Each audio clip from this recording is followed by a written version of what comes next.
नमस्कार, उत्तर प्रदेश एक्सप्रेस में आप सभी का स्वागत है। मैं हूं आपके साथ कविता पांडे। बुलेटिन की शुरुआत करेंगे जहां गीता भक्ति अमृत महोत्सव कार्यक्रम में सीएम योगी। गीता भक्ति अमृत महोत्सव में सीएम का संबोधन, सभी पूज्य संतों का आशीर्वाद प्राप्त हुआ।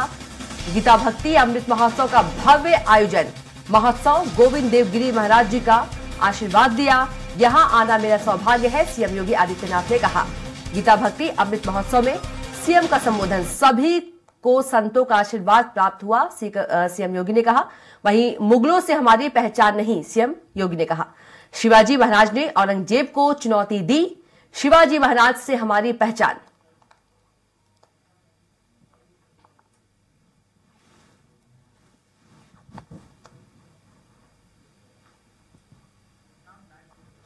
और चलिए इसी खबर पर ज्यादा जानकारी के साथ हमारे संवाददाता घनश्याम से जुड़ गए हैं। घनश्याम, गीता महोत्सव में शामिल हुए सीएम योगी आदित्यनाथ, उन्होंने ये भी कहा कि मुगलों से हमारी पहचान नहीं है, शिवाजी महाराज ने औरंगजेब को चुनौती दी थी, शिवाजी महाराज से हमारी पहचान है। बिल्कुल, काफी भारी भीड़ और भारी संख्या में संत और आम जनता वहां पे मौजूद थी जब वो वहां पे संबोधित कर रहे थे। और वहां पे गीता भक्ति अमृत महोत्सव कार्यक्रम का आयोजन हुआ है, 1 दिवसीय दौरे पर है वहां पे। और जब ये संबोधित कर रहे थे तो वहां पे जयकारों से और नारों से पूरा पंडाल गूंज उठा। और उन्होंने साफ तौर पर कहा कि जब मैं सरकार में आया था, यानी प्रधानमंत्री नरेंद्र मोदी ने जब मुझे उत्तर प्रदेश की कमान दी थी, जिम्मेदारी सौंपी थी, तो मैं पहली बार आगरा दौरे पे गया था। वहां पे देखा कि मुगल इंपोरियम बन रहा है वहां पे। मैंने कहा कि ये मुगलों से पहचान हमारे देश की नहीं हो सकती, हमारी पहचान तो औरंगजेब से नहीं हो सकती, हमारी पहचान शिवाजी महाराज से है। इसलिए इसका नाम मुगल इंपोरियम की जगह शिवाजी महाराज इंपोरियम होना चाहिए। और उस कालखंड को भी उन्होंने याद किया। कविता, उन्होंने कहा कि उस कालखंड में औरंगजेब को उस हालत में शिवाजी महाराज ने छोड़ दिया था, जिस हालत में उनको छोड़ा था, आज भी इस कालखंड में उनको पूछने के लिए कोई तैयार नहीं है, वो ऐसे बेसुध पड़े हुए हैं। उन्होंने कहा कि ना मुगल से इतने सालों से उन्होंने आक्रांताओं ने राज किया इस देश पे, उनसे हमारी पहचान कतई नहीं हो सकती है यहाँ। और इस देश में ये स्थिति परिस्थिति इसलिए भी बनी रही क्योंकि यहाँ पे संतों का सानिध्य था। अगर संतों का सानिध्य नहीं होता तो ये जो मुगल है, जो आक्रांता है, इस देश को खा जाते। और उन्होंने कहा कि चाहे रामलला के प्राण प्रतिष्ठा को लेकर के भी उन्होंने इस बाबत बात कही। उन्होंने कहा कि उसी कालखंड, जिस कालखंड में देश की संस्कृति को तोड़ने का काम हो रहा था, उस संस्कृति को वापस लौटा पाना एक बड़ी चुनौती थी। और अभी तक की सरकारें उस चुनौती से पार नहीं पा रही थी। लेकिन एक ऐसा वक्त आया कि प्रधानमंत्री नरेंद्र मोदी के नेतृत्व में उस कालखंड को, जो उन्होंने जिस देश के सांस्कृतिक, ऐतिहासिक और यहाँ पे जो भौगोलिक परिस्थितियों को तोड़ा मरोड़ा गया था, उसको अपनी वापस पहचान पाने में सफल रही। यानी वो साफ तौर पे उस मुगल कालखंड के बारे में जिक्र कर रहे थे और वहां पे ये दम्भ भी भर रहे थे। और वहां पे सबसे बड़ी बात है कि जब वहां पे मंच पे अनाउंसमेंट किया जा रहा था तो मुख्यमंत्री योगी आदित्यनाथ के लिए नारेबाजी की जा रही थी, उनका अभिवादन स्वीकार किया जा रहा था, एक दूसरे से लोग मिल रहे थे।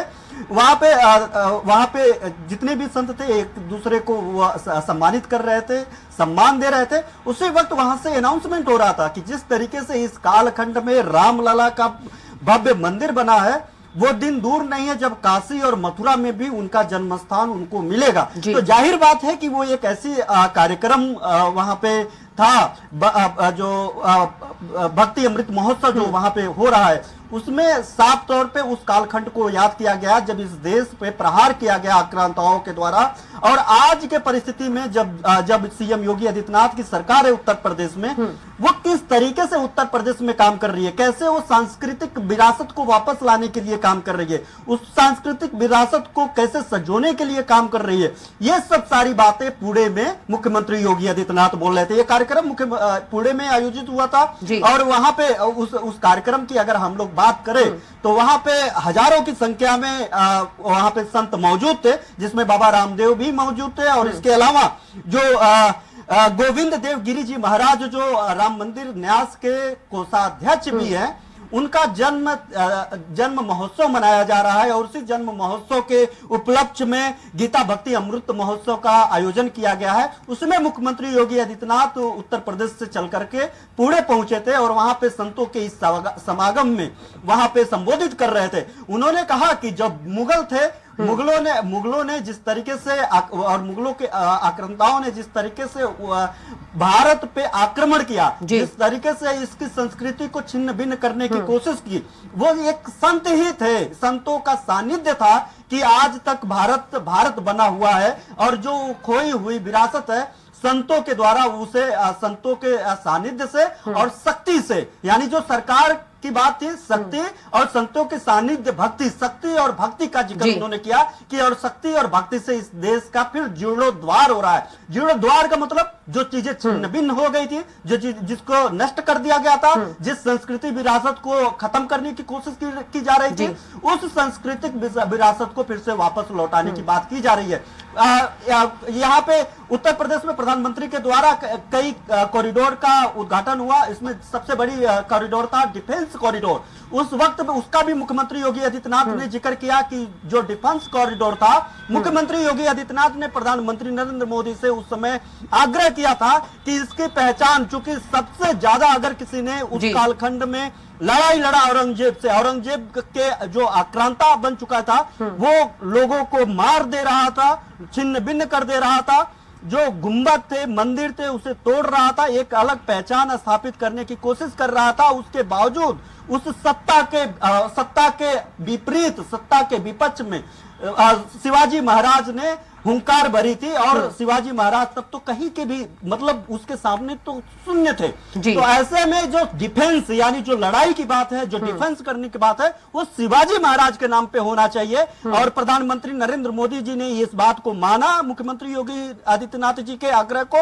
और उस डिफेंस कॉरिडोर का नाम शिवाजी महाराज पे रखा गया। इस बात का भी उन्होंने जिक्र किया। जाहिर बात है शिवाजी महाराज का नाम उन्होंने जिक्र करते हुए कहा कि इस देश की पहचान शिवाजी महाराज जी जैसे लोगों के जरिए है, मुगल के जरिए नहीं है। ऐसे में जब आगरा में मुगल एम्पोरियम बन रहा था, वहां पे उस मुगल संग्रहालय का नाम हम लोगों ने बदला और उस संग्रहालय का नाम शिवाजी महाराज के नाम पे रखा और डिफेंस कॉरिडोर शिवाजी महाराज के नाम पे रखा। और एक शिवाजी महाराज उस समय, जिस समय उनके पास महज कुछ सैकड़ों की संख्या में सेनाएं थी, उन्होंने औरंगजेब जैसे एक बड़े आक्रांता को, बड़े साम्राज्य के सामने उन्होंने हुंकार भरी और इस देश के सांस्कृतिक संप्रभुता और अखंडता को बरकरार रखने के लिए उन्होंने इस तरीके से काम किया कि आज भी ये देश उनके अनुयायियों को पैदा करता है। और आज भी औरंगजेब जैसे लोगों को यहाँ पे लोग ऐसे रखे हुए हैं कि आज भी कोई उनको नहीं पूछता। तो जाहिर बात है कि वो हुंकार भर रहे थे, वो उन कालखंड को याद दिला रहे थे मुख्यमंत्री योगी आदित्यनाथ। वो भक्ति और शक्ति का मिश्रण बताते हुए राम राज्य की परिकल्पना के अवधारणा के बारे में बता रहे थे। वो बता रहे थे कि किस तरीके से सरकार बदली, कालखंड बदला और जो मकसद था शिवाजी महाराज का, जो मकसद था संतों का, वो मकसद आज के वक्त में पूरा किया जा रहा है। उसका एक सबसे बड़ा जो रिजल्ट है, सबसे बड़ा जो परिणाम है, वो अयोध्या का राम मंदिर है। और देवनंदगिरी जी महाराज जो जिनका जन्म शताब्दी महोत्सव, गोविंद देवगिरी जी महाराज जिसका जन्म शताब्दी जन्म दिवस आज मनाया जा रहा है, जिसके नाम पे आज गीता भक्ति अमृत महोत्सव का आयोजन किया गया है, वो उस राम जन्मभूमि न्यास के कोषाध्यक्ष भी हैं। तो उस बात का जिक्र किया गया है और कहा उसमें मुख्यमंत्री योगी आदित्यनाथ ने कहा कि अब ऐसे ही रहा कि वो दिन दूर नहीं जब अयोध्या मंदिर की तरह काशी और मथुरा भी हम लोगों के बीच में होगा और वो अपनी सांस्कृतिक विरासत को, अपनी भक्ति काल के बिल्कुल कालखंड को, जिस कालखंड में इसको जी बिल्कुल घनश्याम, तमाम जानकारी का आपका बहुत ही धन्यवाद।